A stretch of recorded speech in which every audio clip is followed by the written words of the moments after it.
పురస్కరించుకొని బద్వేలు పట్టణంలో ఒకటి బైపాస్ రోడ్డు, పోరామల బైపాస్ రోడ్డు, తర్వాత గుంతపల్లె క్రాస్ రోడ్డు, అలాగే విధంగా సిద్ధోటం రోడ్డు ఎన్జిఓ కాలనీలో విగ్రహాలకు పూలమాలలు వేసి నివాళులు అర్పించడం జరిగింది.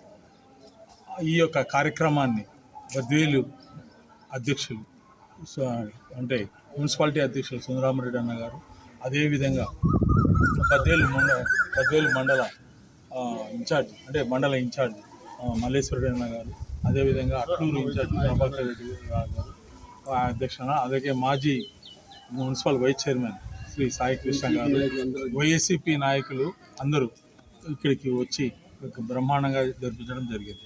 నేను ముఖ్యంగా చెప్పదలుచుకున్నది రెండు పాయింట్లు చెప్తున్నాను. రాజశేఖర రెడ్డి గారు యొక్క ఆరోగ్యశ్రీ కానీ ఆయన పట్టిన పథకాలు కానీ ఇప్పటికీ నిలబడి ఉన్నాయి. ఈ కారణం ఏమిటంటే ఆయన మహానుభావుడు ఆయన ఏ ఉద్దేశంతో పెట్టాడో ముందు చూపుతూ ఇప్పుడు పేదలకందరికీ మంచిగా జరుగుతుంది.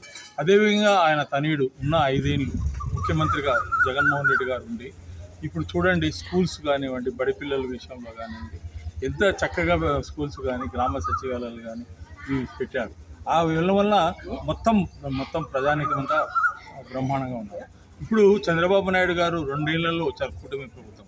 నేను అనుకోవడం ఏమిటంటే ఈవీఎంలు ఒకటి, రెండోది మోసపోయినారు ప్రజలు. ఏదో చేస్తాడు చెప్పినాడు కదా అని. ఇప్పుడు జగన్మోహన్ రెడ్డి గారు చెప్పిన పథకాలు 98% నెరవేర్చాడు. అదేవిధంగా చంద్రబాబు నాయుడు గారు చెప్పాడు కదా చేస్తారులే అని మళ్ళీ మోసపోయారు. సో ఈ యొక్క 2 ఏళ్లలో ఆయన బహిర్గతం అయిపోయింది.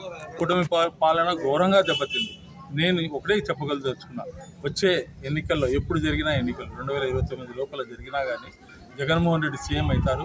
మళ్ళీ మనకు మంచి రోజులు వస్తాయని భావిస్తున్నాను. జై జగన్.